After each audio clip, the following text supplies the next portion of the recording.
Good evening. I don't have no fancy opening on today. What? That's a Just going to be shocker. basic. This is Marc Dobbs, along with my lovely wife, LaShawn Dobbs, and we are. The Dobbs fusion. Tonight we're going to be talking about what women want. Of course, it's inspired by the movie by Mel Gibson, What Women Want. And, that really poses a question. What does women want? And, looking at a lot of movies and hearing a lot of conversations and just seeing a lot of different women, a lot of them really don't know what in the world they want. A lot of them can get what they ask for. So, when they come, they don't know how to treat them because they're still confused. A lot of them, it's not all of them. They don't know what they want. Like, they'll say, like, they want a nice one, and they will get a nice one, and then they'll go back to the thug. So, well, I want a thug. Well, you say you want a nice one.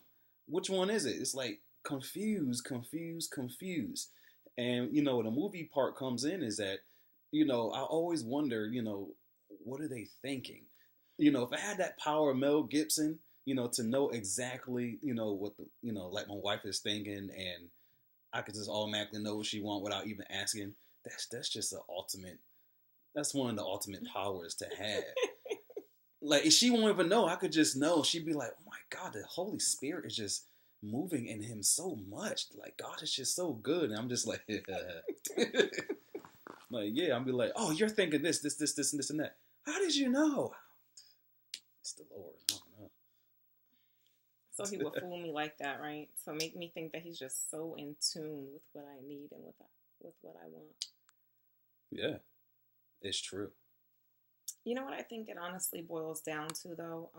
Because one thing that you said was that a woman will ask for something and they'll get it and then realize it's not what they want something else. Like, I think it boils down to not knowing who you are and not knowing yourself. Because when you really know who you are and you're really confident in who you are, you don't have all these split decisions. And I say that because I remember before Christ, I always wanted a thug. Like, I didn't want I'm so serious. Like, I didn't want I didn't want a nice guy, and there were several nice guys that crossed my path, and I would treat them horrible. I would treat them horrible because it just, I don't know, for some reason, because what was on the inside of me was thuggish. So I wanted to,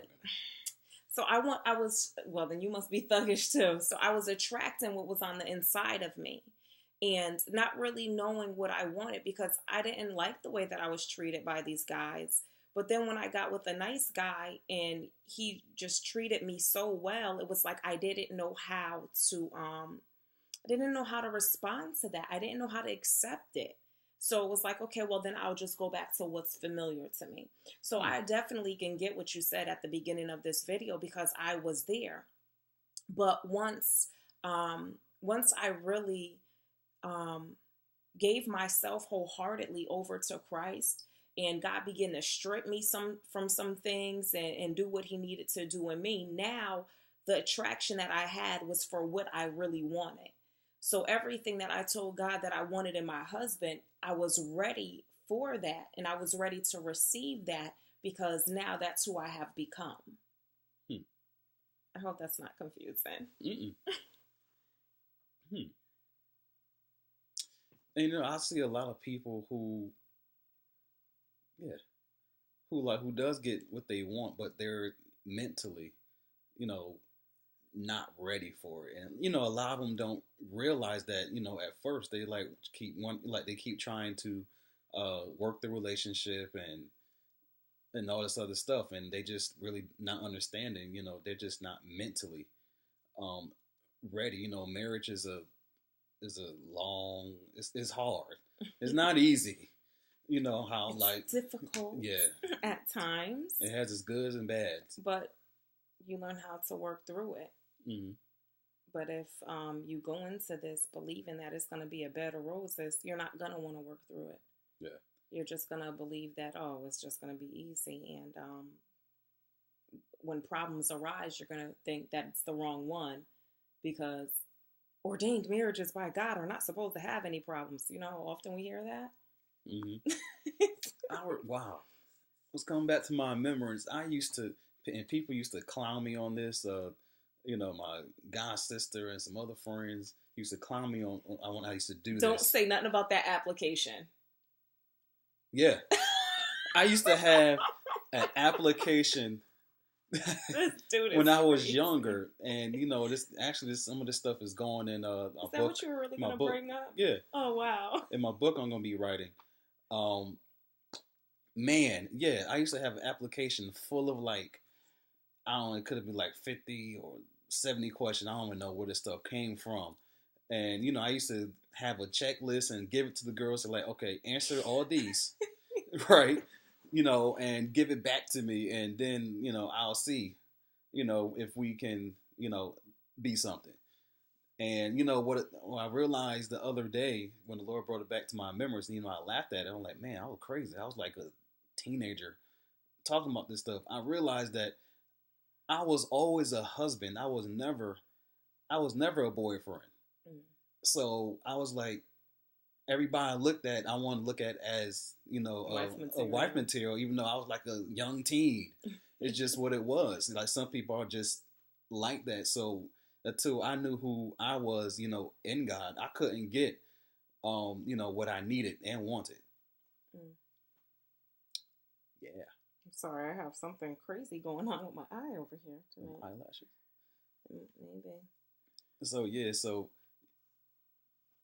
it was crazy back then. But when you look at it now, it was very good, because if I kept on going with those questions through life, I wouldn't have made half of the mistakes I did. And with this one here, I didn't really have to ask her anything. It just kind of told everything. It just kind of came out without even asking. So I knew that was good. Well, when you're sitting on a phone with one another for 8 hours a day, listen, we had plenty to talk about. We were sitting on the phone for 8 hours a day. Yeah. For 7 months? Yeah, that's crazy. That didn't make no sense. 8 hours a day, and then even after marriage, it kind of toned down in the beginning to maybe 2 or 3 hours a day. Yeah. On the phone. He'll be at work with his little, head thing on, because he, drove trucks for FedEx, so he was able to talk to me while at work. So he would work and deliver packages while I'm on the phone with him, and we would just talk. Yeah.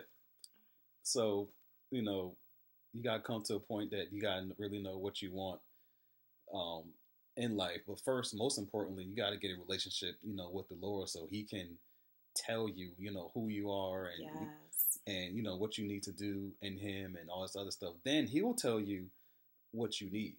And what you need will always turn into what you want. And that's all I got to say. Guess we good tonight, then. Good? Great. Well, y'all have a good evening. Enjoy your holidays, because Christmas is right around the corner. It's this Friday. So, enjoy that with your family and friends and stuff. And remember, who's the real reason for the season? And that is Jesus. Be blessed. We love you.